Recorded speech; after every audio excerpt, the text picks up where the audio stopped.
Hello, everyone.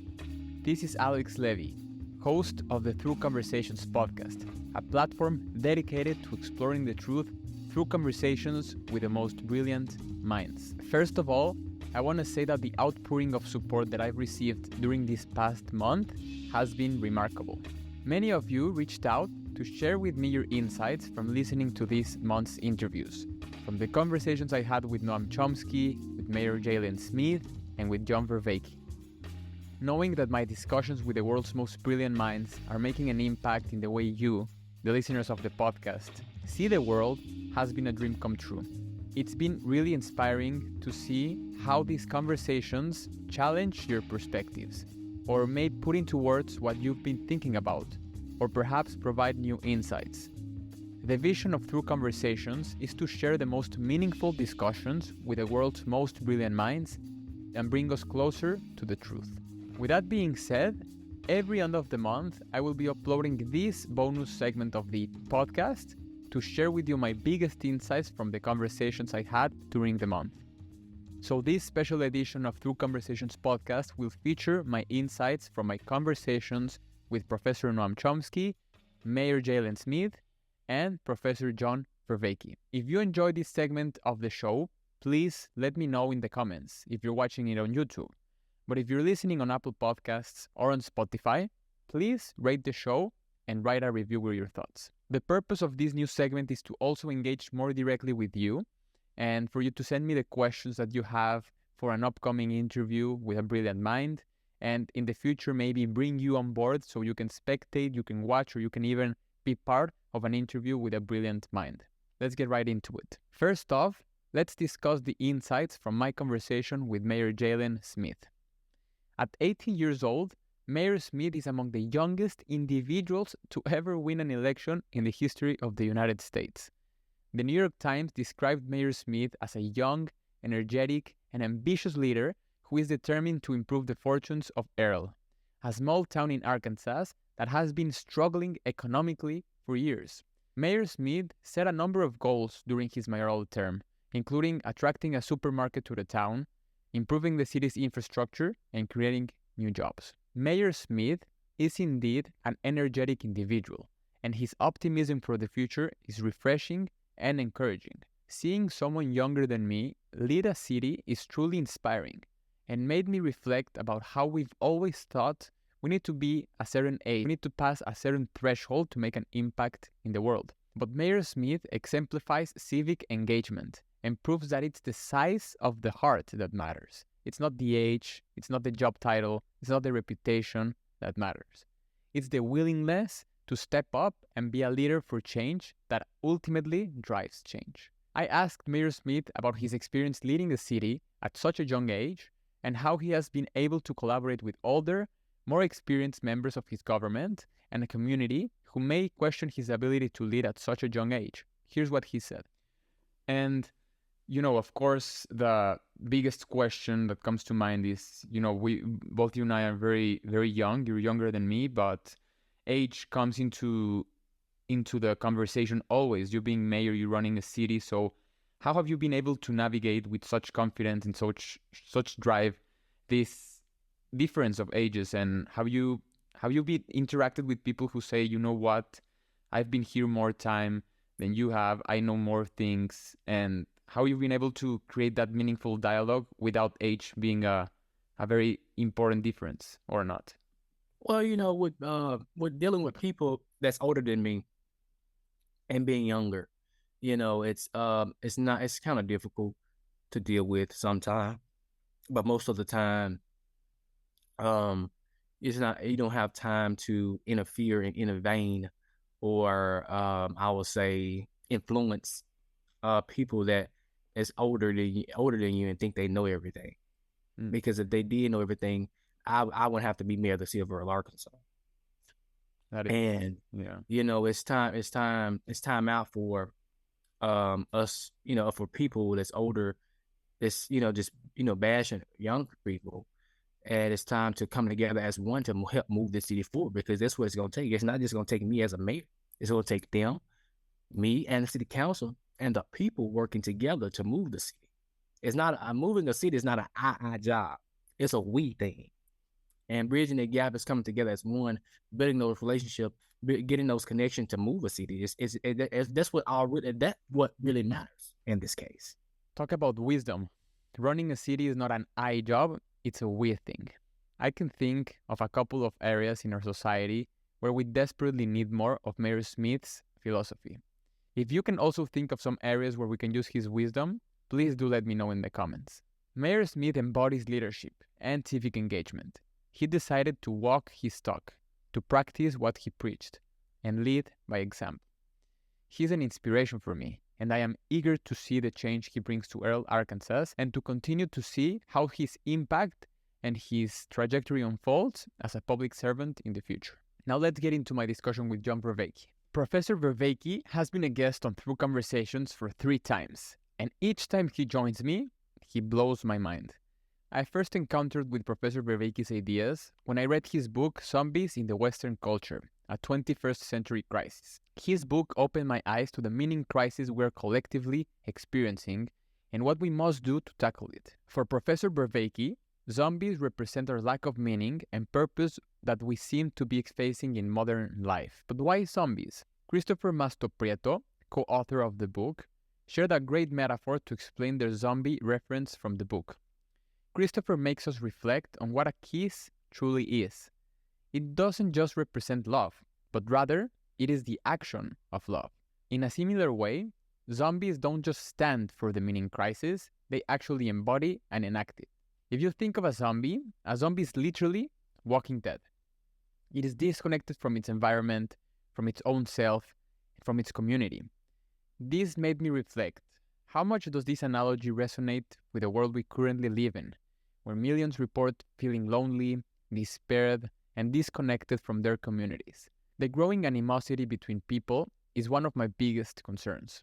And my favorite quote from Zombies in the Western Culture puts into words what I couldn't express before, but have always felt. We have always been surrounded by strangers, but for stretches of history, strangers have not been as strange as they are now.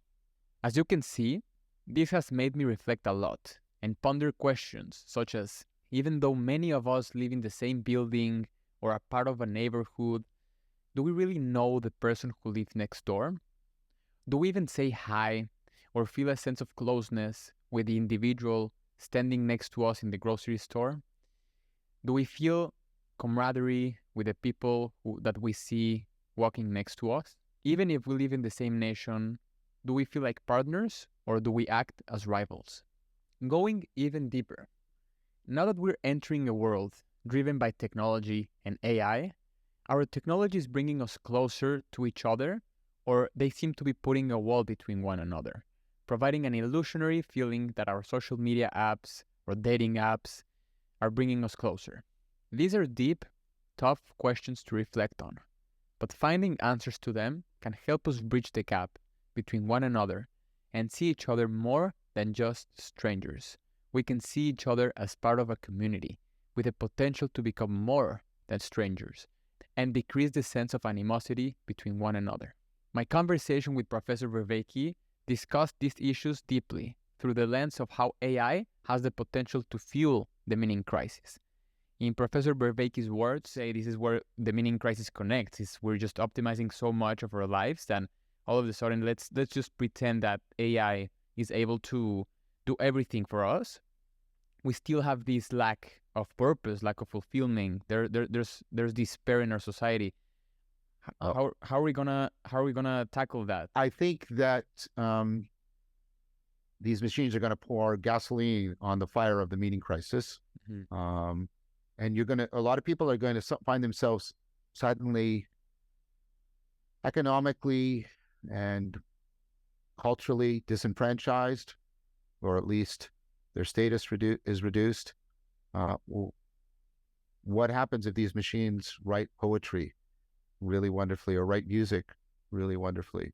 What if these machines can create music videos with completely artificial people, right, singing beautiful songs that become hits? What does that mean for musicians? AI does have the potential to disenfranchise millions of people and to challenge our own conceptions of who we are, of meaning, and from places we often derive our meaning from, including work, that has the potential to radically change with AI or to even cease to exist. It also has the potential to be used as a darker tool, which we cover in the conversation. And for Professor Vervaeke, it poses the biggest challenge we may ever face. These are not tools. Right now they are, but that is misleading. These are entities that are moving towards autonomy, and we have never created a fully autonomous thing before, with the possibility of intelligence superseding ours. They're just tools, and all we have to do is learn them, and we've done this before. No, you are wrong. I mean that. I'm not trying to be harsh. I'm just trying to be really direct in a way that's needed right now. You are wrong. They are not. They are qualitatively different, and they're on the verge of being something very, very different. The only analog we had would be an alien species more intelligent than us landing on the planet. That would be the only analog, and we only have that in science fiction. So you have to think about it like that. I hope to hear your thoughts on this episode and your insights into AI and the meaning crisis. Lastly, let's dive into my episode with Professor Noam Chomsky. Professor Chomsky has been a guest on the show for 3 times already. And just like Professor Vervaeke, each time he joins me, it makes me question many things I took for granted.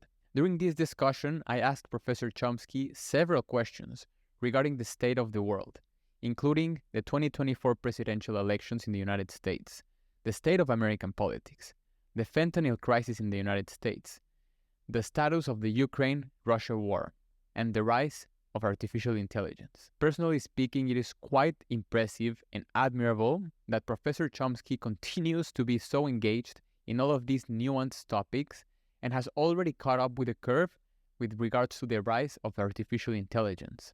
Here are the biggest insights I took from my conversation with Professor Chomsky. For him, climate change and the threat of nuclear war are the key 2 issues that will shape the 2024 presidential election. What are your thoughts in the upcoming presidential election, and what do you think are the key issues that will shape this election?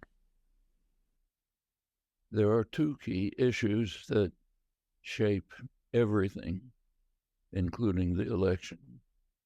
One is, are we going to destroy organized human life on Earth?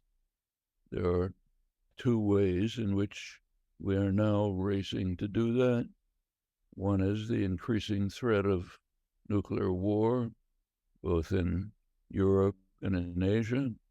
The second is by heating the globe to the point where much of it will be unlivable. The increasing threat of nuclear war, both in Europe and Asia, and the heating of the globe to the point where much of it will potentially be unlivable, are the 2 ways in which we are racing to destroy organized human life on Earth. The United States and China, for Chomsky, are also on a path towards escalating tensions and a potential conflict, which would have catastrophic consequences for the world. One top U.S. general, forgotten his name just a couple of weeks ago, predicted that there would be a U.S.-China war within 2 years. There can't be a U.S.-China war. Both countries get destroyed. There's no such thing. But the people, generals, Congress talk about it as if it's a possibility. But it's very casual talk about nuclear war is utterly shocking. With the United States expanding NATO's presence to the Indo-Pacific region and drawing Europe into the conflict with China, it has the potential to become more than just a commercial rivalry. It can become a military one. And for Chomsky and for me personally, the possibility of a nuclear war just being talked casually between people is quite surprising, and we don't often rationalize how it could end in the result of the destruction of both countries. In regards to the U.S. policy in Ukraine, Chomsky believes it remains stable. The war must continue to weaken Russia severely. And it seems that the world is seeing this war between Russia and Ukraine as a proxy war between the United States and Russia, which is being fought over Ukrainian bodies. And it's becoming harder to avoid that conclusion. With regards to AI and automation, Professor Chomsky believes that the rapid development of AI is transforming the economy and the society at an unprecedented pace, with profound implications for education, inequality, and democracy. For him, it is crucial to ensure that these technologies are developed and used in ways that benefit society as a whole, rather than serving the interests of the few. The United States, for Professor Chomsky, needs to take urgent action to address the existential threats of climate change and nuclear war, as well as to safeguard democracy and prevent the rise of authoritarianism at home and abroad. This discussion was by far one of the most eye-opening I've ever had, and from the 3 editions of my conversations with Professor Chomsky, this was the most enlightening one. And I look forward to having him on again for another episode on the show. And I also look forward to hearing your insights from this very important discussion. Overall, the month of May has been eye-opening for me. The interviews I had were wide-ranging, offering a glimpse into the future of our world, the challenges we currently face, and what we can do about them. I believe that through conversations with the most brilliant minds and with one another, we stand a great chance not only to overcome our challenges, but to also get to know ourselves better, to question our assumptions of the world, and to bring us closer to the truth. I also believe these discussions can help us build a future driven by dialogue, community, and optimism. If you watched or listened up until now, I sincerely appreciate you, and would love it if you reached out and do let me know your insights. It would also mean a lot if you write a review on Apple Podcasts and rate the show on Spotify. Thank you for being part of this incredible journey, and I can't wait to see what the future holds for Through Conversations. Until next time.